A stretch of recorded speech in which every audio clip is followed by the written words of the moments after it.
जय जोहर संगवारी हो। मैं हूं आपमन के संग ललिता चक्रधारी और आपमन देखत हो न्यूज प्लस 21। तब बिहनिया ले जानो देश विदेश और राज्य के 10 बड़े खबर। छत्तीसगढ़ कांग्रेस अध्यक्ष दीपक बैज के ताजपोशी आज राजीव भवन में पदभार ग्रहण करही। सीएम भूपेश बघेल, मंत्री मरकाम संग जम्मू नेता मौजूद रही। छत्तीसगढ़ में मंत्री के विभाग में बड़े फेरबदल। सिंहदेव ला ऊर्जा, रविन्द्र चौबे ला स्कूल शिक्षा और मरकाम ला ST SC OBC और अल्पसंख्यक कल्याण विभाग मिलिस। छत्तीसगढ़ में 4 दिन के मानसून सत्र 18 जुलाई ले विधायक मन के 550 सवाल चर्चा के मिलही।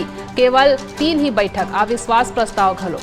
चंद्रयान 3 बर चीनी अखबार संग विदेशी मीडिया हर दिन बधाई। नासा बोलिन हमन ला रिजल्ट के इंतजार। प्रधानमंत्री मोदी 1 दिवसीय दौरा पर UAE जाही। UAE के राष्ट्रपति शेख मोहम्मद जायद नायान के संग द्विपक्षीय बैठक में होही शामिल। यमुना नदी के पानी घटिस, बारिश ला येलो अलर्ट मिलिस। बालासोर हादसा के आरोपी 3 रेलवे अधिकारी मल्ला न्यायिक हिरासत में भेजे गए।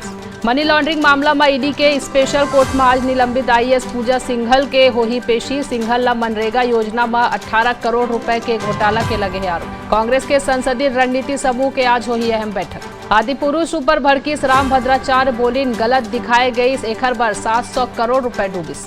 ऐसे ही तमाम बड़े जानकारी ले लगातार अपडेट रहे पर दिखत रहो न्यूज प्लस 21 आप मन के हक के बाद।